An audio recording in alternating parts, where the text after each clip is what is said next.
next rumor I've heard is that only teachers and students are going to be cleaning classrooms. Essie McGuire, Associate Superintendent for Operations, is that true? No, that's not true. Building services plays a really important role in our schools now, and they will continue to, and they will have even more responsibilities in cleaning and safe and keeping our environment safe in our schools.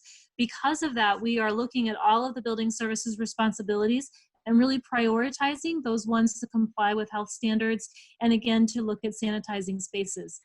At the same time, it's going to be an effort that includes all of us, and everyone is going to need to pull together to contribute to the cleanliness of the building.